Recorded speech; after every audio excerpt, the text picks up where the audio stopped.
নিচে দিয়ে অল্প মাটি নিয়ে যায়, পরে পাহাড় ভেঙে পড়তে থাকে।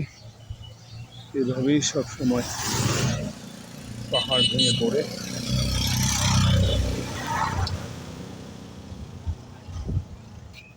প্রথমে পাহাড়ের নিচের দিকে মাটি কাটা শুরু হয়, তারপর উপর দিয়ে ভেঙে ভেঙে পড়া মাটি সেগুলো তুলে নেওয়া হয়।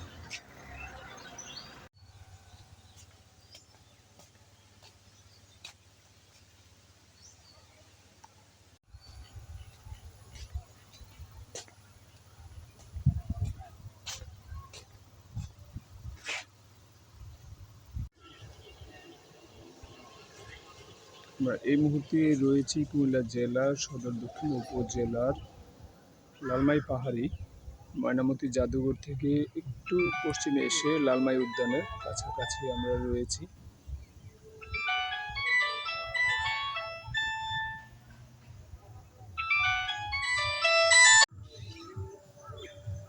আমরা এই মুহূর্তে রয়েছি কুমিল্লা জেলার সদর দক্ষিণ উপজেলার কোটবাড়িতে। এই জায়গাটার নাম কি? সালমানপুর গ্রাম পড়ছে।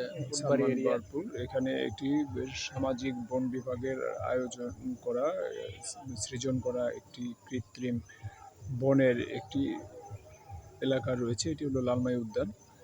আমরা লালমাই উদ্যানের একদম সংলগ্ন এরিয়াতে এসে এক ভাইয়ের সঙ্গে দেখা পেলাম। ভাই, কি নাম আপনার? আমার নাম বাবুল হোসেন। বাবুল ভাই, কি করেন? আমি এমনি গৃহস্থী বাস করি, সবজি ক্ষেত করি। সবজি? জি। তো আপনারা পাহাড়ে তো শুকনো মৌসুমে পানি পান না, পানির সুব্যবস্থা নেই, তখন আপনারা কি করেন? এখন তো বর্ষাকাল, এখন তো বৃষ্টি আছে। তখন আমরা আর অন্য সবজি ক্ষেত ফসল হয় না, তখন আমরা আবার ওই যে বৈশাখ মাসের জন্য অপেক্ষা থাকি, বৃষ্টির জন্য অপেক্ষা থাকি। তো বৃষ্টি যখন শুরু হয় তখন আবার সবজি চাষ শুরু করি আর কি। কিন্তু এই আবার কাউকে দেখলাম মোটরে পাহাড়ের উপরে পানি নিয়ে যায়। এগুলো ওই যে চৈত মাসে যে কিছু বর্ষা আসা আগে ফসল লাগায়, তখন কিন্তু এগুলা পানি দিয়ে টিকিয়ে রাখে আর কি। তখন বর্ষা না হলে আবার কিন্তু হয়ে যায়, মায়ের হয়ে যায়। আবার ওই যে ফায়ারিং, ওই যে আর্মির সেনাবাহিনীর যে রেঞ্জ আছে না, যেখানে ফায়ারিং করা হয় প্র্যাকটিস, ওখানে আবার দেখলাম যে ওই ব্যাটারি চালিত ওই অটো রিক্সা দিয়ে ড্রাম দিয়ে পানি এনেও কৃষিটা বাঁচায়। হ্যাঁ, ওইটা ওই পরে আর কি একটু আগে ফসলটা লাগাই দেয়, লাগানোর পরে আমরা কিছু পানি দিয়া দেখা গেছে একটা মাস আগে যদি লাগাইতে পারে তো সবজিটা একটু দাম বৃদ্ধি পায়। তার জন্য একটু আগে সবাই এই জন্য এই কষ্টটা করি। কিন্তু এটা বেশ কষ্টসাধ্য এবং ব্যয়বহুল। তো আপনার এখন যে জমি আছে, এই জমি কি আপনার নিজের না কারোর কাছ থেকে নেওয়া? না, এটা অন্য মানুষের থেকে অন্যজনের। আচ্ছা, তারা কি জমিটার মালিক না তারা লিজ টিজ এসব? না, মালিক, প্রকৃত মালিক। আচ্ছা, একটা সময় এটা জেনেছি আর কি, যে ওই একটা সময় লালমাই পাহাড়ের বিশেষ করে দক্ষিণাঞ্চলটাতে অনেক, মানে ধরুন এগুলো সিএস আমলের খতিয়ানের কথা বলছি, যে ওগুলিতে হিন্দু সম্পত্তি প্রচুর ছিল। তো হিন্দুরা তো এখন নেই, বা এগুলির জমির মালিকানা অনেক অদল বদল হয়েছে। হ্যাঁ, তো এখন এখানেও ধরুন যে জমির মালিকদের কাছ থেকে আপনারা জমিটা নেন। হ্যাঁ, তো যেমন পুরোনো কাগজপত্র ঘাটতে গেলেই দেখা যায় যে অধিকাংশ অনেক মালিক ছিলেন হিন্দু। এখন কিন্তু ওই রকম মালিকদের ক্ষেত্রে হিন্দুদের মানে জমিতে নামে নেই প্রায়, যেগুলো সর্বশেষ খতিয়ান হয়েছে আর কি RS এর পরে বা BS এর যেগুলো হয়েছে। তাহলে এখন আপনি কতটুকু জমিতে চাষ করেন? এখন আমি আমরা মানে গন্ডা হিসাব বলে আর কি। গন্ডা আমরা 70 গন্ডা হবে আমি যে সব ফসল লাগাইছি। 70 গন্ডা? জি। এটা কি পাহাড়ের নিচে আছে না উপরেও আছে? নিচেও আছে, উপরেও আছে, উপর নিচে মিলিয়ে আছে। এখন কি সবজি আছে আপনার? এখন আমার করলা আছে, এরপর লাউ আছে, এরপর আপনার যে ধুন্দুল আছে, আবার হলুদ লাগাইছি, আদা লাগাইছি, বেগুন লাগাইছি। কৃষকের আমি ওদিন দেখলাম যে আপনাদের কাছেই তো কুমিল্লা বিশ্ববিদ্যালয়, একজনের দেখলাম যে লেবু বাগান থেকে, মানে হয়তো ছেলেরা লেবু নিয়ে যাচ্ছে, বলেও নিচ্ছে না। তো এখন এটা ধরুন যে ছেলেরা ঘুরতে আসে, নিয়ে যায়, নেবে, কিন্তু এমনি অন্য এটা তো আর ধরুন যে পেশাদারি কোনো, এটা শখে নিয়ে গেল, কিন্তু এমনি বিভিন্ন এলাকায় যে কৃষকের ফলাদি বা ফসল বা শস্যের চুরি চামারি ইত্যাদি হয়, এগুলো পাহাড়ে রয়েছে কিনা? এগুলো তো চুরি এমন হয়। মনে করেন যে খাবার জন্য নিয়ে যায়, যেমন আমার একটা পিছনে মালটা বাগান একটা আছে, আচ্ছা, মাঝে আচ্ছা। মধ্যে দেখেছে পোলাবে না, অনেক সময় মানে মালটা একটা দেখছে আচ্ছা, শখের জিনিস কিছু পায়রা নিয়ে যায়। মালটা বাগান আছে, জি, হ্যাঁ? আচ্ছা, এই আচ্ছা। পিছনে আর এটা আবার পিছনেরটাই মালটা বাগান, এটা বেলটার আচ্ছা, পিছনে। আচ্ছা। এখানে মালটা বাগানে আপনার ছোট বাগান, হ্যাঁ? জি, ছোট বাগান এটা। কতগুলো গাছ এটা আছে? ৭৫টা গাছ আছে আমার এখানে। এর আগে আপনি করেছিলেন মালটা? জি না, এটা পরিচর্যা ১৯ সালে আমি গাছটি লাগাইছি। ১৯ সালে। ১৯ সালের থেকে আমি শুরু করছি। তাহলে ধরুন আজকে ৫-৬ বছর। আচ্ছা, বছর। মালটার ফলন দিতে কত বছর সময় লাগে? এটা ৩ বছর সময় লাগে আমার। ৩ বছর। তো আমি ধরুন যে ওদিন বরুড়ায় গেলাম, বরুড়ার খুশবাস দক্ষিণ ইউনিয়নের মহেশপুর। ওখানে মালটা বাগান আমি দেখেছি।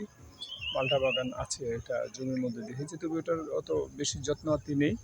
যার কারণে হুম, ফলনটা হয়তো কোনো প্রবাসী লোক অথবা শহরে থাকে এরকম হুম, কেউ হয়তো কাউকে ভালোভাবে দায়িত্বও দেয়নি, হয়তো করার জন্য করেছিল, এখন আর যত্ন নেই। হুম। তাহলে কত বছর লাগে বললেন যে ফলন ৩ আসার জন্য? বছর ৩ ৩ বছর বছর। লাগে। তো এইগুলোর এই ধরনের ফসলের বা ফলের চাষ আগে তো এত একটা পরীক্ষা ছিল না, নিরীক্ষা হয়নি। ছিল না। এখন আপনারা এখানে পাহাড়ে কত বছর ধরে এই মালটা বা এই জাতীয় ফলাদির চাষ শুরু হলো? মালটাটা মনে করেন আমরা এই পাহাড়ে সর্বপ্রথম আমিই লাগাইছি ১৯ সালে। আচ্ছা, আচ্ছা। এর আগে ১৯ সালে তেমন একটা ছিল কেউ না। করেনি। ২০ সালের থেকে অনেকে লাগাইছে কিন্তু মাল ভালো হয় নাই। ভালো হয়নি। এই যে বর্ষার সিজন থাকে না তো, তখন যখন শীতের সিজন আসে তখন কিন্তু গাছ মালটাটা করার জন্য কোন সিজনটা প্রয়োজন? মানে কোন সিজনটা হলে পরে মালটার জন্য ভালো হয়? মানে এটাতে পানি বেশি লাগে না পানি হলে এটার ক্ষতি হয়? না, না, পানি হলে ক্ষতি হয় না। পানি প্রয়োজন লাগে এটা। পানি প্রয়োজন। পানির তো প্রয়োজন। আপনি যে এত বছর ধরে করলেন আপনি ফলন বা ফল পেয়েছেন? পেয়েছি আমি ফল মানে ফলন কেমন পেয়েছি। হচ্ছে? ফল হচ্ছে মোটামুটি আমার ভালো হয়েছে, কিন্তু অন্যরা দেখা গেছে অনেক আমার চেয়ে অনেক বেশি করছে, কিন্তু মার খেয়ে গেছে। আচ্ছা, বাইরে কিন্তু থেকে পানি যে দিয়ে দেওয়া লাগে। মালটাটা আসে, বাইরে থেকে যে আসে আর আমাদের দেশের মালটার মধ্যে পার্থক্যটা কি? বাইরের পার্থক্য মালটাটা বিষয় আপনার মিষ্টি হয়, আমাদের দেশেরটা তত মিষ্টি হয় মিষ্টি না। হয় না। তত মিষ্টি হয় না, হালকা এটা মিষ্টি এটা হয়। কেন মিষ্টি হয় না এটা কি অনুমান করতে পারেন? এটা আসলে মাটির মাটির উপরে মাটির মাটির উপরে ডিপেন্ড করে আরকি। হুম, বাইরের মাটির সাথে আমরা এই মাটি একসাথে অ্যাডজাস্ট হয় না। হুম। তার জন্য। আর বাইরের মালটার জাতও অন্য জাত, কিন্তু আমরা ওই বাইরের জাতটা আমরা এই বাংলাদেশের মাটিতে হয় না। আচ্ছা, আরেকটা বিষয়, এখন তো ধরুন যে পাহাড়ে তো আমি শুনেছি আগে অনেক পাখি-টাখি ছিল, পাখি এখনো আছে কিন্তু বিরল পাখিগুলো তেমন একটা নেই। অনেক কিন্তু পাখিকে দেখি না এখন, হুম, আগের থেকে অনেক পাখি চলে গেছে। হয়তো যেগুলো আমরা দেখি সচরাচর শালিক-টালিক, ফিঙে জি, এগুলো আছে, কাক টাক এসব। কিন্তু বিরল কোনো পাখি তেমন একটা নেই। নেই। তবে আমি ওদিন ওদিকে ধরুন জাম্বুরার দিকে এক পাহাড়ে উঠে অনেকগুলো বড় বড় আকারের মাছরাঙা দেখেছিলাম, এবং মাছরাঙাগুলো বললো যে এগুলো এই পাহাড় থেকে বের হয়ে কোথাও গিয়ে খামারে টামারে মাছ খেয়ে আবার এখানে পাহাড়ে চলে আসে নিরাপদ আশ্রয়ের জন্য। এখন আবার একসময় নাকি আপনার জন্মস্থান কি এখানে জি, না? জন্মস্থানে এখানে। জন্মস্থানে, জি, তাহলে আপনি তো পাহাড়টা ভালোভাবেই জি, জানেন। এই পাহাড়ের সঙ্গে আমার পরিচয় সম্ভবত ১৯৮০ সালে। আমার বাবা খাদ্য বিভাগে চাকরি করতেন। তখন বাবা আমাকে নিয়ে এসেছিলেন। ওই জাদুঘরটা তখনও ছিল। জি। তো যাই হোক, এখন ওই সময়ের পাহাড় আর আজকের পাহাড়ের মধ্যে অনেকটা পার্থক্য আছে। আর একটা বিষয় জানতে চাই, ধরুন সাপের উপদ্রবটা পাহাড়ে কেমন? আপনার সাপ আছে এখানে আপনার, ছোটবেলা থেকে? সাপ আছে আমরা পাহাড়ে আপনার ভিংরাজ, দারাইশ। ভিংরাজ আছে? জি, আচ্ছা, ভিংরাজ, ভিংরাজ দারাইশ। সাপটা কিরকম? ভিংরাজটা আপনি দেখেছেন কখনো? হ্যাঁ, দেখেছি, অনেক হ্যাঁ? দেখেছি আমরা। ছোটবেলা থেকে হ্যাঁ, দেখেছেন? ওরে ছোটবেলা বাবা! থেকে। ভিংরাজ, হ্যাঁ? জি, ভিংরাজটা হালকা একটু হয়, কিন্তু এটা খুব তেজি আপনার, হুম, খুব দ্রুত চলে ভিংরাজটা। আর ভয়ানক। দারাজটা আছে মনে করেন অনেক বড় বড়। হুম। দারাজটা বিষাক্ত না, সাপ না। ভিংরাজ কিন্তু আচ্ছা, বিষাক্ত সাপ। দারাস বিষাক্ত না বলে এটা বইয়েও বলে, কিন্তু হুম, কথা হলো যে দারাসের আক্রমণে মানুষ মারাও তো গেছে, এই নজিরও আছে। জি। আচ্ছা, এই কি সাপ আপনি আপনি দেখেছেন এরকম কোনো আমি সাপ দেখেছি, ছোটবেলা থেকে? হ্যাঁ, আমি আপনার দারাইশ, ভিংরাজ, এরপর যে একটা জিংলরও আছে, অনেকটা চিকন, জিংলাপোড়া, হ্যাঁ, এ জিংলাপোড়া অনেক ছোটবেলায় বড়, দেখেছি। হ্যাঁ। তারপরে আপনার হানক সাপ, হুম, হুম। এগুলা মানে আমরা মানে চোখে অনেক পরে। আপনার ছোটবেলা থেকে এই বড়, আপনার বয়স এখন কত হবে বলুন তো? আমার বয়স এখন ৪৫। ৪৫। ৪৫ হলে তাহলে ধরুন না আপনি অনেকবার সাপ দেখেছেন, হ্যাঁ? দেখেছি অনেক, অনেক। সাপ আমার মারা মেয়ের মারছিও অনেক সাপ। মারছেন অনেক। আর সাপ তো ভয়ানক। এটা তো ধরেন ছোবল দিলে পরে হ্যাঁ, মানে যতই অ্যান্টিভেনমের কথা বলা হোক, হাসপাতালের কথা বলা হোক, মানে এটা সবার মানে ছোবল খেলে বেঁচে থাকা সবার পক্ষে সম্ভব না। সুন্দর। আচ্ছা, এখন এই মুহূর্তে যে রাসেলস ভাইপারের কথা বলা হয় চন্দ্রবোড়া জি, জি। বাংলাদেশে, এখন এটা সারা দেশে একটা আতঙ্ক ছড়িয়েছে। পাহাড়ে এরকম কোনো না, আমাদের পাহাড়ে এখনো এখনো মানে পর্যন্ত কারোর এই নজরে ধরনের পড়ে নাই। নজরে পড়েনি। হ্যাঁ। তো আগেও তো এই ধরনের না, পাহাড়ে না। এই ধরনের সাপের না, কোনো এদিকে বাধা নেই। সাপ আচ্ছা, আমি ধরুন এই পেছনের যে পাহাড়টা, এই পাহাড়ে উঠে আমি অনেক ভিডিও করেছি যে এটার মধ্যে উঠলে কুমিল্লা বিশ্ববিদ্যালয়ের জি, প্রশাসনিক ভবনগুলো দেখা যায় আর কি। জি। এখন এই কুমিল্লা বিশ্ববিদ্যালয়ের দেখা যায় যে পাহাড়টা, এই পাহাড়টার মধ্যে কৃষি আছে। আমি এখন উঠতে গিয়ে দেখলাম যে পাহাড় খুব পিচ্ছিল, হ্যাঁ, ওঠা পিছলা যাচ্ছে হয়ে না। গেছে। আবার একা একা আমি, একসময় আমার সঙ্গে ক্যামেরাম্যান ছিল, আমি এখন একাই চলি। তো এখন এই এটা হলো পিচ্ছিল পিচ্ছিল ঠেলে হয়তো আমি উঠে যেতাম। আবার এই অনেক সময় হয় কি, আমি ওই সিসিএন ইউনিভার্সিটির কাছে গিয়ে আমি একদিন এক সাপ দেখেছি পাহাড়ে, আমি একা ঘুরতে গিয়ে। তখন আমি ভাবলাম যে এত রিস্ক নিয়ে ওঠাটা ঠিক হবে না, যদি সাপ সামনে পড়ে যায়।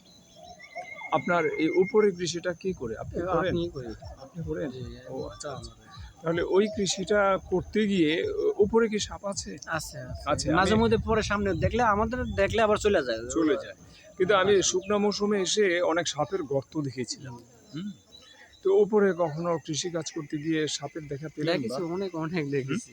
অনেকবার দেখেছি। মানে সরাসরি যে সাপ সরাসরি দেখলেন? দেখেছি। আমি একদিন দুপুরবেলা জঙ্গল সাফ করতে বসে রয়েছি। হুম, আমার থেকে মনে করেন ১-২ হাত দূরত্ব হয়ে গেছে। হুম। তখন হঠাৎ আমার চোখে নজর পড়লো যে সাপটা আপনার সঙ্গে আসতেছে। তখন কেউ ছিল? কেউ ছিল না, আমি একা আচ্ছা, ছিলাম। তখন দেখলেন তখন আমার সাপটা হাতে আসে। হ্যাঁ, দাও, একটা দাও ছিল। কিন্তু আপনার লাঠি টাঠি নিয়ে যান না কেন? লাগে না, আমরা আসলে সমস্যা নেই।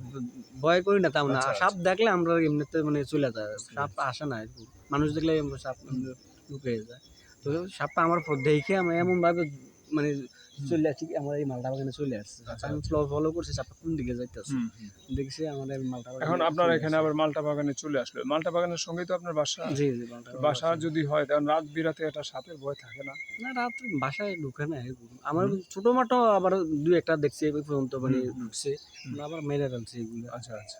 কিন্তু বড় সাপ এই পর্যন্ত বাসায় আচ্ছা, ঢুকে না। আপনাদের এই আপনার তো যেহেতু জন্মস্থান এখানে, আপনার জন্মের পরে এই পর্যন্ত পাহাড়ে সাপে কাটলো, মারলো এরকম কোনো লোক না, আমরা পাহাড়ে এরকম সাপে মারে সাপে নাই কেউ। সাপে ছোবলে মারা গেছে এমন না, কোনো না, ঘটনা জানেন না? না। কিন্তু আবার ওদিকে পাহাড়ের একদম দক্ষিণে রাজার খোলার দিকে একটা কবিরাজ আছে, নাম হলো নজির কবিরাজ। নজির কবিরাজ। উনি নাকি সাপ ধরতে পারে। কিভাবে ধরতে পারে, আমি একদিন এটা ওনার আসলে সঙ্গে আমি দেখা হওয়ার পরে আমি জিজ্ঞেস করলাম যে, "সাপ আপনি যে ধরতে পারেন লোকে বলে, এটা আপনি কিভাবে পারেন?" উনি এটা আসলে কারণ বলে না। কৌশলটা বলেনি, এবং আমি ভাবলাম যে আসলে হয়তোবা এই কথাটা সত্য না, সাপ যে ধরে। আমারও কিন্তু বিশ্বাস হয় না। হ্যাঁ, কারণ কিন্তু ওখানে এক ব্যবসায়ী আছে, নাম হলো ইব্রাহিম। হুম, ইব্রাহিমকে আমি একদিন গিয়ে বললাম যে আসলে উনি সাপ ধরতে পারে কিনা? বলল যে হ্যাঁ, সাপ ধরতে পারে।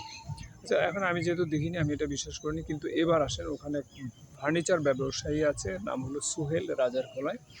সে একদিন দুপুরবেলা তার দোকানে শুয়েছিল, হঠাৎ দেখলো কটমট করে কি যেন একটা শব্দ করে। সে তখন ঘুম থেকে লাফিয়ে উঠে দেখলো কি একটা ইঁদুরকে তাড়া করে তার ঘরের দোকানের চালের মধ্যে সাপ এই বেশ বড় গোখরো বা বিষধর কোনো একটা সাপ, বেশ লম্বা, এই টিনের চালে বেয়ে উঠে গেছে। তখন নাকি সে এই নজির কবিরাজকে খবর দিল। খবর দেওয়ার পরে নজির কবিরাজ এসে নাকি সাপটাকে ধরে নিয়ে গেল, বা ধরে ছেড়ে দিল। এখন এই যে সাপটা ধরতে পারলো, বিষধর সাপ, এটা অত্যন্ত, বিদেশিরা সাপ ধরে অনেকগুলো প্রতিরক্ষামূলক ব্যবস্থা নেয়। তারা অ্যান্টিভেনম তাদের সঙ্গে থাকে, অথবা গ্লাভস পরে আরও অনেক রকমের প্রস্তুতি থাকে তাদের। হ্যাঁ, কিন্তু এখন আমাদের দেশে একদম খালি হাতে গিয়ে সাপ ধরে ফেলে, এবং অনেক ওঝা বলবো কি, অনেক সাপুরে সাপের খেলা দেখায়, তারাও কিন্তু সাপের ছোবলে মারা গেছে। মারা গেছে। এটা হ্যাঁ, আমরা শুনছি অনেক হ্যাঁ, জায়গায়। মারা গেছে। তো এখন শরৎচন্দ্রের এক বিখ্যাত গল্প আছে বিলাসী, ওখানে সাপের এরকম কিছু গল্পের কথা বলা আছে, যাই হোক। তো এখন নজির কবিরাজের সাপ ধরতে পারে এরকম কথা বলা আছে, কিন্তু আমি সরাসরি দেখিনি, তবে অনেক প্রমাণও পেয়েছি। এই সাপ ধরার আর কোনো কাজ কেউ এদিকে পারে বা ধরে, ওঝা এরকম কেউ আছে এখানে? না, না, এখানে আমাদের এখানে নাই। আগে আগে ছিল? আগেও ছিল না। সাপ ধরার মতন লোক আগেও লোক ছিল আগেও না। ছিল না। আচ্ছা, আরেকটা বিষয়, ধরুন যে অনেক বছর আগে, এটা হলো যে ধরুন যে ১০০ বছর, আমাদের হয়তো দাদাদের বাবা ঠাবা ওই সময় আমলে এই লালমাই পাহাড়ে নাকি বেশ ডাকাতি হতো। হ্যাঁ, লালমাই পাহাড়কে কেন্দ্র করে অনেক ডাকাতের গল্প প্রচলিত আছে। আপনার দাদা বাবা বা এরকম কারোর কাছে কি ওরকম ডাকাতের গল্প শুনেছেন কখনো? এরকম বড় ধরনের ডাকাতি শুনিনি, তবে আমাদের মানে যারা আমাদের বড় চ্যানেল ছিল ওরা ওই যে যারা পর্যটক এরিয়া ঘুরতে আসতো ওই সময় অবমাননা ছিল, তো ওই সময় দেখতাম যে কিছু চিন্তাই করতো, হুম। টাকা পয়সা নিয়ে যেত, কিছু মোবাইল টোবাইল মোবাইল তো ওই সময় ছিল না, হুম। যে গড়ে টড়িয়ে থাকতো বা কিছু টাকা পয়সা নিয়ে যেত, এগুলা বেশ কিছুদিন ছিল। তখন প্রশাসনিকভাবে এটা অনেক কঠোর ইয়া করলো, করার পর দিয়ে অনেকে সুযোগ সুবিধা দিল যে তোমরা ভালো হয়ে যাও, এরকম করো না, আমরা তোমাদের মামলা হামলা দেব না, এরকম আমাদের ডিসি সাহেব আসছিল, এসপি সাহেব আসছিল। এটা কত আগে বলুন তো? এটা মনে করেন আজ থেকে 20-25 বছর আগে, তখন 25 বছর হবে, তখন থেকে মানে সবাই অনেক সচ্ছল হয়ে গেছে এখন। এখন এগুলা কেউ আর করে না, করছি। না এখন আর নাই। আচ্ছা, এখানে ওই যে পার্ক ম্যাজিক প্যারাডাইস গানটা বাজছে তো, magic magic magic paradise, word আছে। এই পার্কটা হলো কত বছর হয় অনুমানিক? এটা 4-5 বছর, আচ্ছা, 5 বছর, 4-5 বছর। তো আপনাদের ছোটবেলার যে লালমাই পাহাড়, ওই লালমাই পাহাড়ে তো আসলে ইয়ে ছিল না, এই ধরেন পার্ক ছিল না, পাকা সড়ক হয়তো ছিল না, ছিল না, বা এইরকম এই লালমাই উদ্যানটাও ছিল না, এটা তো নতুন হয়েছে। এগুলো আজকে 4-5 বছর, 5 বছরের মধ্যে মানে কিছুটা উন্নয়ন বা আয়ের আয়ের গতি হওয়া, এটা আগে আগে ছিল না। ছিল না।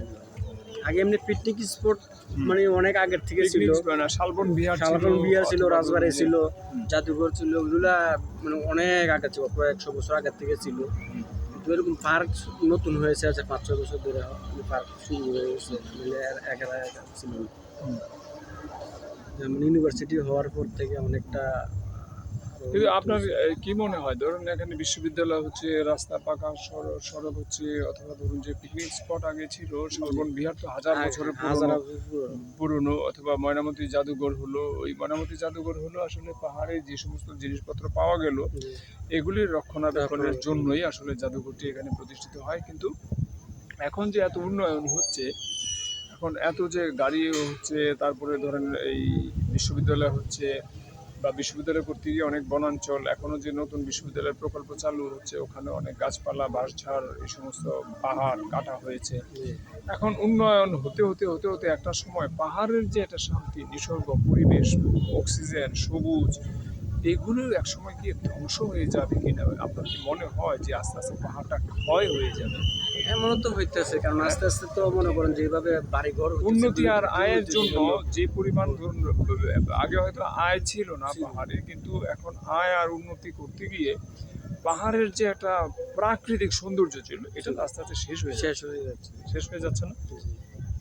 এটা আপনি এখন পাহাড়ের একজন বাসিন্দা, আপনি আপনার কাছে এই সমস্ত কথাবার্তা শুনলাম, আপনার সঙ্গে দেখা হলো, কথাবার্তা অনেক কিছু জানলাম, আপনি অনেক সময় দিলেন, আপনাকে অনেক ধন্যবাদ।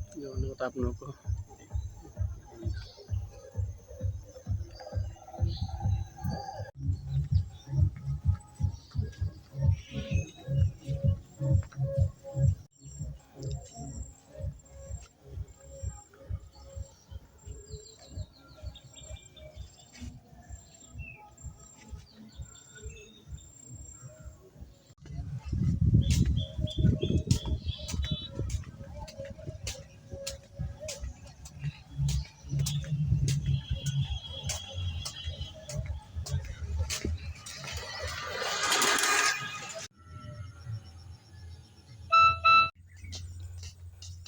ভাই কি ওষুধ দিয়ে আসলেন?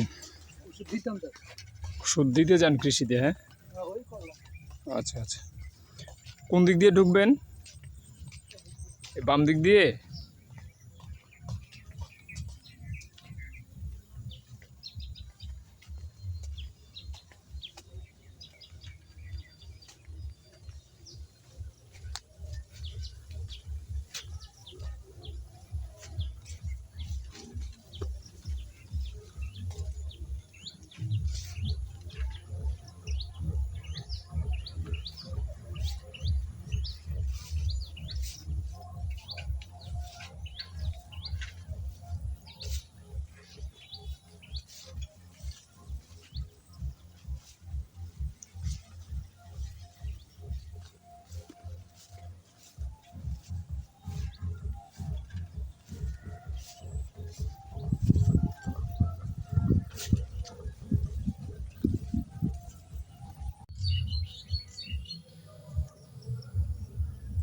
আমি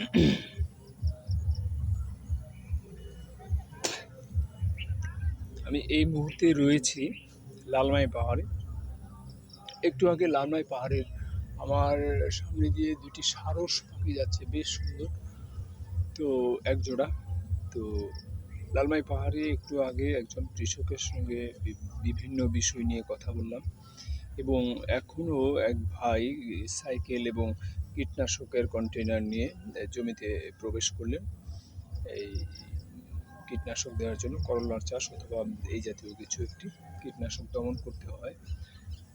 তো পাহাড়ে এসে আমি অনেক বিষয়ে কথা বলি, বিশেষ করে সাপের বিষয়ে। এখন রাসেলস ভাইপার সাপের বিষয়ে অনেক আলোচনা চলছে দেশে। তো এখন এই কৌতূহল আমার আগে থেকেই ছিল বিভিন্ন বিষয়ে বিভিন্ন লোকের সঙ্গে কথা বলার জন্য। একটি কৌতূহল, এবং এই যে ইটালির যে বামপন্থী বুদ্ধিজীবী ছিলেন, রাজনীতিবিদ ছিলেন আন্তোনিও গ্রামসির যে চিন্তা হলো, বক্তব্য হলো যে পৃথিবীতে প্রতিটি লোকই বুদ্ধিজীবী অথবা তার কোনো বুদ্ধি সত্তা রয়েছে। এখন এই আরেকটি ব্যাপার থাকতে পারে, আমার মা বেশ রেডিও শুনতেন।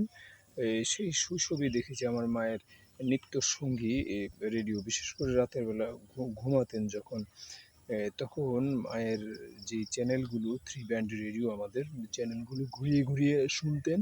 এবং ওই রেডিওতে আমি সেই শৈশবে KL সাইগল, কুন্দন লাল সাইগলের কণ্ঠস্বর শুনতে পেয়েছিলাম, এবং এত বেশি মুগ্ধ হয়েছিলাম। অনেকের এইসব গান ভালো লাগে না, কিন্তু আমার মায়ের ভালো লেগেছিল, আমারও বেশ ভালো লেগেছিল।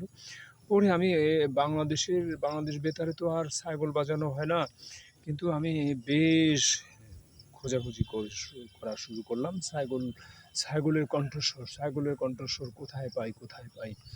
পরে এসে আমি 90-এর দশকে আবার সাইগলকে অডিওতে বা সিডি পরে যখন আসলো, অথবা আজকের সময় তো ইন্টারনেট, তো কিন্তু আমার বেস সাইগল শোনার প্রথম সূত্র ছিল মা। তো আজকে এই যে পাহাড়ে এসে মাঝে মাঝে বা বিভিন্ন জায়গায় গেলে কৃষকের সঙ্গে কথা বলি, এর পেছনেও একটি যোগসূত্র থাকতেই পারে, এবং সেটি হলো রেডিও অথবা বেতার বলতে আমি সেই শৈশবে বিভিন্ন প্রভাত বা প্রভাতী অনেক অনুষ্ঠান নিয়মিত শুনেছি। বিশেষ করে বিবিসির খবর অথবা ভয়েস অফ আমেরিকার খবরটা বেশ শোনা হতো আমাদের এলাকায়। বিবিসি তো বটেই। তো সন্ধ্যার অধিবেশন অথবা আরও বিভিন্ন অধিবেশন যখন শুরু হলো, আর একটা সময় আমি বিশেষ করে 1986 সাল তো বটেই, বিশেষভাবে আমি রেডিও বেইজিং, চীনের একটি বেতারের বাংলা বিভাগের অনুষ্ঠান ক্রমাগত শুনছিলাম, এবং তাদেরকে চিঠি লিখছিলাম। তারা আমাকে ক্যালেন্ডার পাঠাচ্ছিলেন, তারা আমাকে বিভিন্ন উপহার সামগ্রী পাঠাচ্ছিলেন। ওখানে প্রবন্ধ প্রতিযোগিতা হতো, এবং চায়না ইন মাই মাইন্ড একটি প্রতিযোগিতা আমি একবার প্রবন্ধ পাঠিয়েছিলাম, তারা আবার আমাকে সনদ পাঠিয়েছিলেন। এরকমভাবে ডাকটিকিট, ক্যালেন্ডার, নানান রকমের উপহার আসলে আসতেই থাকতো। এটা রেডিও বেইজিংয়ের বাংলা বিভাগের কথা বলছি, কিন্তু আরেকটি রেডিও আমার বেশ শোনা হতো। এছাড়া আরও রুশ অনুষ্ঠান অথবা মানে বিভিন্ন ইরানি যে রেডিওগুলো আছে, যারা বাংলা বা ভাষায় অনুষ্ঠান প্রচার করতেন, তো এগুলোর মধ্যে কৃষিও থাকতো। আমাদের দেশের যে বেতার তখন খুব উন্নত মানের অনুষ্ঠান প্রচার করতো, এবং কৃষিভিত্তিক অনেক প্রোগ্রাম থাকতো, তাদের অনুষ্ঠান থাকতো। এই কৃষি অনুষ্ঠানগুলো নিয়ে তারা যে সমস্ত কাজ করেছেন, এবং সারগর্ভ। এবং আমি যখন 1988 সাল থেকে বিশেষভাবে ডয়েটসে ভেলে, জার্মানির যে জার্মান বেতার তরঙ্গ, ডয়েটসে ভেলে আমি প্রথম 1988 সাল থেকে জানি, শুনি। এবং ডয়েটসে ভেলে সম্ভবত চালু হয়েছিলেন ইউরোপে জার্মান ভাষা, সাহিত্য, সংস্কৃতি ইত্যাদি ছড়িয়ে দেওয়ার জন্য, বা ইউরোপের সঙ্গে একটি যোগসূত্র এককভাবে তৈরি করার জন্য এই 1953 সালে সম্ভবত, আমি যদি সন তারিখ ভুল না করি, 1953 সালে ডয়েটসে ভেলের প্রথম আনুষ্ঠানিক যাত্রা শুরু হয় দ্বিতীয় বিশ্বযুদ্ধের পর। আর এটি আবার বাংলা বিভাগে একটি অনুষ্ঠান শুরু করে 1975 সাল থেকে ডয়েটসে ভেলের যে বাংলা বিভাগের অনুষ্ঠান, সেখানের যে বাংলা ভাষাভাষী লোকেদের জন্য যে অনুষ্ঠানগুলো করা হতো, সেই অনুষ্ঠান আমি মুগ্ধ শ্রোতা ছিলাম 1988 সাল থেকে। এবং তাদেরকে যে আমি চিঠি লিখেছি, আমি অনেকগুলো ওই আকাশবাণীর অথবা ভারতীয় অনেকগুলো খ্রিস্টান মিশনারির অনেকগুলো ঠিকানায়, Bible school, international correspondent school ইত্যাদি ইত্যাদি অনেক জায়গায় আসলে রেডিও শোনা হতো আর চিঠি পাঠানো হতো। আবার আমার নামে চিঠি আসতো, বিভিন্ন উপহার সামগ্রী আসতো, বই আসতো। তো এগুলো নিয়ে আমার বেশ দিন কেটেছে ওই সময়। আর ডাক টিকিট সংগ্রহের কথা তো বলি লাভ নেই, দেশ বিদেশের ডাক টিকিট সংগ্রহ একটি নেশা ছিল, এগুলো হারিয়ে গেছে পরে অবশ্য। চিঠি সংগ্রহের নেশা ছিল আমার, সেই পাকিস্তান আমলের, ব্রিটিশ আমলের আমার মামার লেখা চিঠি বাবাকে, সে পাকিস্তান আমলের, এখনও দুই একটা চিঠি থাকতে পারে আমার কাছে। তো যে কথাটি বলছিলাম আসলে কৃষি নিয়ে, কৃষিভিত্তিক যে অনুষ্ঠানগুলো, রেডিও আমাকে ব্যাপকভাবে প্রভাব ফেলেছিল। যদিও আমি আর এগুলো নিয়ে পরে কোনো কাজ, সারগর্ভ বা হৃদ্য কোনো কাজ করিনি, কিন্তু আমার একটি কৌতূহল জাগ্রত করে দিয়েছিল সেই রেডিও বা বেতার। তো এর মধ্যে ডয়েটসে ভেলের কথা বললাম। ডয়েটসে ভেলে 1988 সাল থেকে ডয়েটসে ভেলে বেশ ভালো, ইউরোপ সহ সারা বিশ্বের আন্তর্জাতিক, সামরিক, রাজনৈতিক অনেক খবরাখবর প্রচার করতো ডয়েটসে ভেলে। ডয়েটসে ভেলের খবর আমি 1988 সাল থেকে শোনা শুরু করেছিলাম। আমার বাবা 1996 সালে আমাকে বেশ বড় সড়ো, মা তখন বেঁচে ছিলেন, মা মারা গেলেন নভেম্বরের 5 তারিখ 1998 সাল। তো বাবা বেঁচে ছিলেন। তো মায়ের জীবদ্দশায় 1996 সালে বাবা আমাকে বেশ ভালো একটি রেডিও কিনে দিলেন, 3 ব্যান্ড অথবা তার চেয়েও আরও ভালো মানের। এটি আমি খবর শোনার জন্য, টিভি তো ছিলই সাদা কালো তখন, কিন্তু খবর শোনার জন্য, বিশেষ করে বিবিসি, ভয়েস অফ আমেরিকা, এবং এটার যে এত ভালো ভোকাল ছিল, সাউন্ড ছিল। তো আমি 88 সাল থেকে রেডিওতে আবারও ডয়েটসে ভেলে, রেডিও বেইজিং, বাংলা বিভাগের অনুষ্ঠান ইত্যাদি ক্রমাগত শুনলেও আবার এগুলোর মধ্যে ছেদ পড়লো। এর মধ্যে আমি থিয়েটার করতে গেছি, বাংলা ভাষা ও সাহিত্যে পড়তে গেছি, সাংবাদিকতা শুরু করেছি, ফটোগ্রাফি করছিলাম। এর মধ্যেই সংবাদের জন্য আমার একটি নেশা ছিল, সংবাদ শোনা বা বিভিন্ন রেডিওর যে বিভিন্ন অনুষ্ঠানমালা, এগুলোর দিকে বিশেষ করে আসলে সংবাদ ভিত্তিক।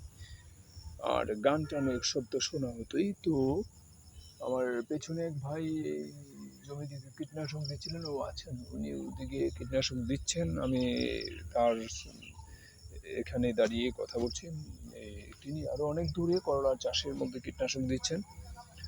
তো ডয়েটসে ভেলের কথা বেশ মনে পড়ে যায়। আসলে ডয়েটসে ভেলে আমাকে অনেক কার্ড, ডাক টিকিট তো খামে করে আসতোই, এবং অনেক পোস্টার এগুলি পাঠিয়েছিলেন। বিশেষ করে অনুষ্ঠানমালা, সূচিপত্র, কবে, কী বারে, কখন, কটায়, একটি নির্ধারিত সময় অনুষ্ঠান প্রচার হতো, সকালেও হতো।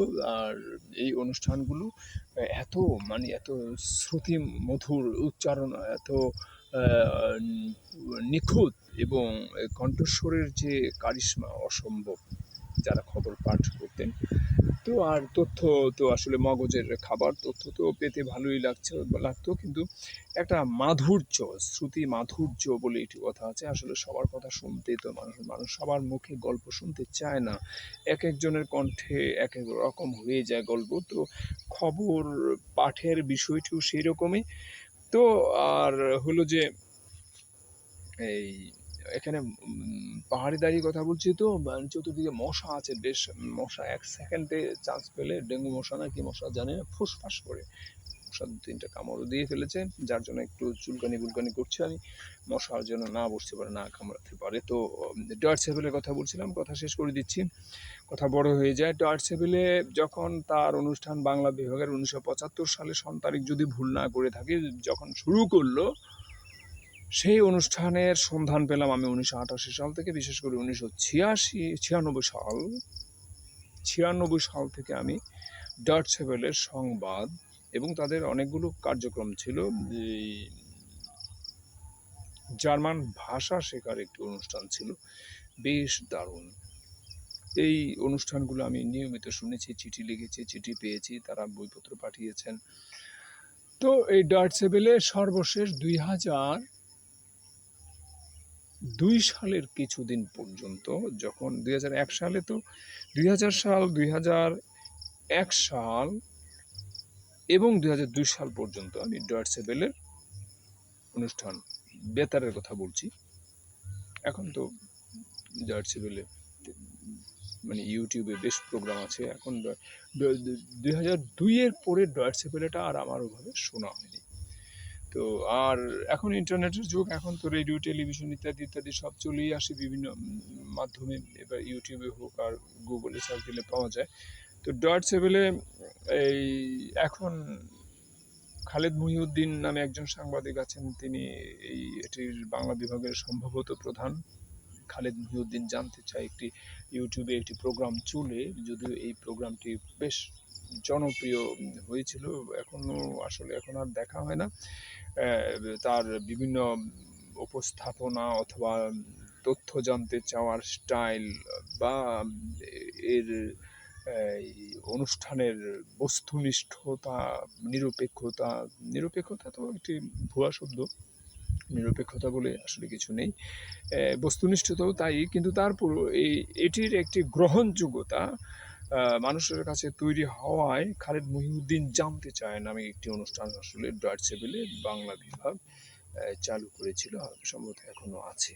তো এই অনুষ্ঠানটিতে আমি 2-4-5টি সাক্ষাৎকার ছাড়া ডক্টর মোহাম্মদ ইউনূস বা আরও পলিটিক্যাল লিডারদের নাম জানতে চাইলাম না, তাদের কিছু অনুষ্ঠান দেখে আমার খুব বাজে লেগেছে, আর বাকি অনেক অনুষ্ঠানে আমার বেশ সাহসী সাংবাদিকতার নিদর্শন বলে মনে হয়েছে। তো ডয়েটসে ভেলে এই এখন দেখি জার্মান বেতার তরঙ্গ কোলনের যে অনুষ্ঠান, সেটার সঙ্গে আমার শৈশবে অনেক গভীর পরিচয় হয়েছিল। মূলত বলতে চাচ্ছি যে রেডিওগুলোতে, আমাদের দেশের রেডিও, বিদেশের রেডিও, অথবা যে ভয়েস অফ আমেরিকা, বিবিসি, অথবা যে আরও যে অন্যান্য বাংলা বিভাগের অনুষ্ঠান, অথবা আকাশবাণী শোনা হয়েছে আমার অনেক, বিশেষ করে দেশভাগের বিষয়ে যে সাহিত্য ভিত্তিক যে অনুষ্ঠানগুলো শৈশবে আমার উপর ব্যাপক প্রভাব ফেলেছিল, এগুলোর বেশগুলোই আমি আকাশবাণীতে শুনেছি।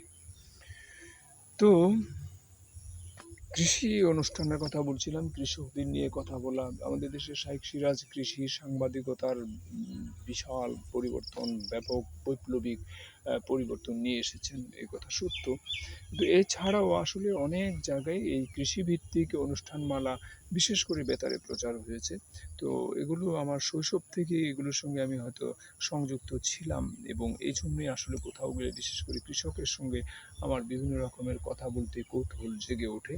তো আজকে কুমিল্লা জেলার লালমাই পাহাড় থেকে এই কথাটুকুই বললাম, আসলে কৃষি নিয়ে, কৃষক নিয়ে, অথবা পাহাড় নিয়ে, অথবা এগুলো নিয়ে, যে অনুষ্ঠান নিয়ে, অথবা বেতারে, বিশেষ করে আমরা যেহেতু বাংলা ভাষাভাষী মানুষ, বাংলা ভাষায় বিভিন্ন দেশের বিভিন্ন বেতারের অনুষ্ঠান নিয়ে এই অপরিকল্পিত একটি আলোচনা আপনাদের সঙ্গে করলাম।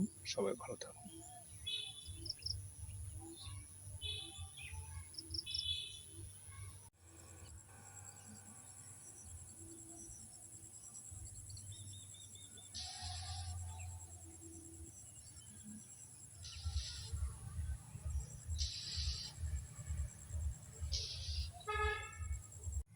এই আমি চলে যাচ্ছি, ওই বলছিলাম যে মাস্ক কেন ব্যবহার করেন না কীটনাশক দিতে গিয়ে?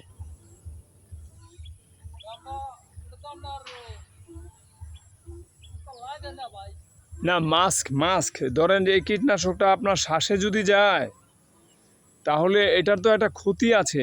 আমাদের ফুসফুস তো খুব স্পর্শকাতর। মাস্ক পরে দিলে ভালো, কিন্তু মাস্ক কেন পরেন না?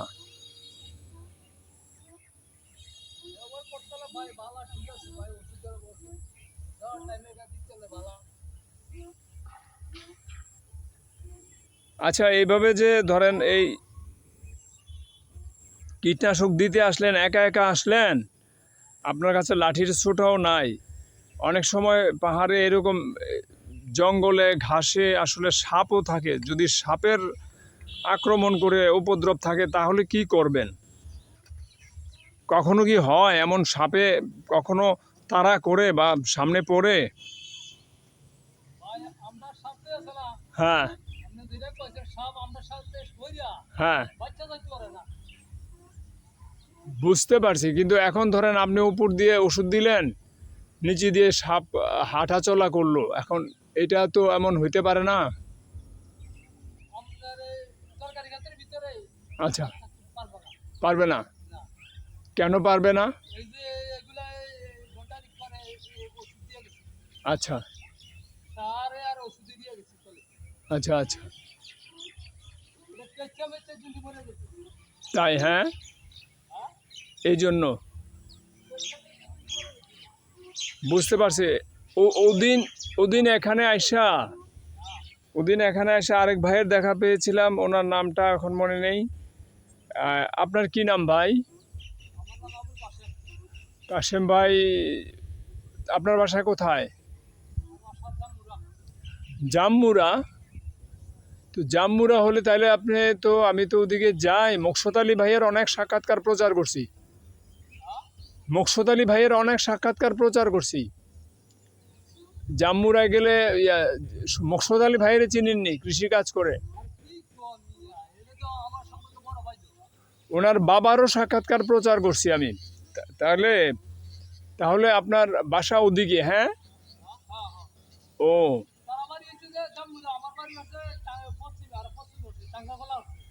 বুঝতে পারছি। তাহলে ওই যে এই পশ্চিম কাছার, তাহলে কি আপনার লক্ষ্মীপুর দিয়ে যান বাড়িতে? লইপুরা দিয়ে যান? ও আচ্ছা, তাহলে আপনারা বাড়িতে নামেন কোন দিক দিয়ে? হ্যাঁ,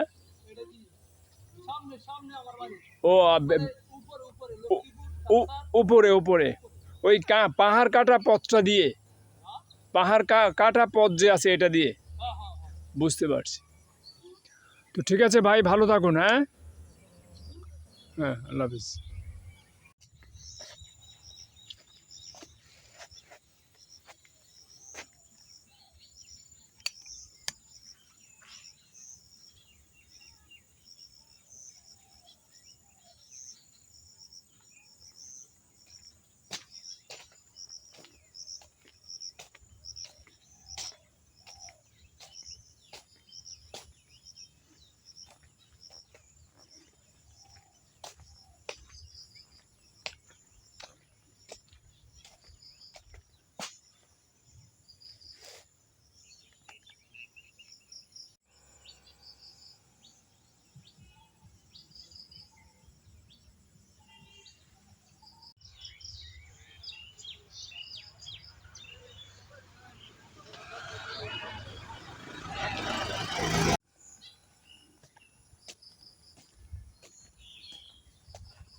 কি নাম তোমাদের?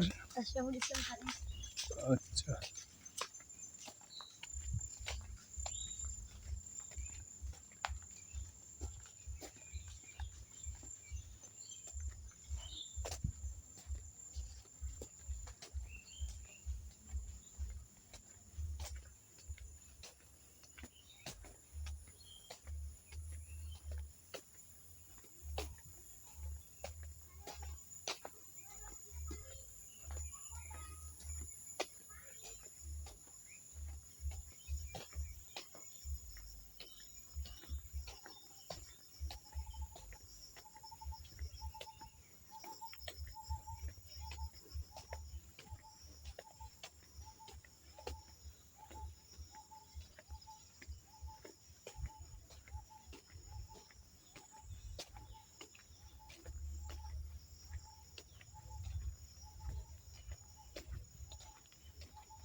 আবুল হোসেন ভাই, আসসালামু আলাইকুম।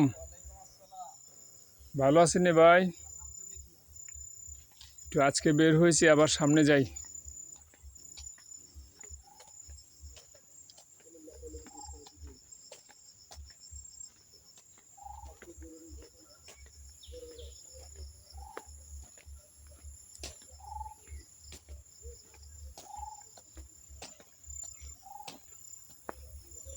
বেশ পাখির শব্দ শুনতে পাওয়া যায়, বিভিন্ন রকমের পাখি এখানে ডাকে। পাখির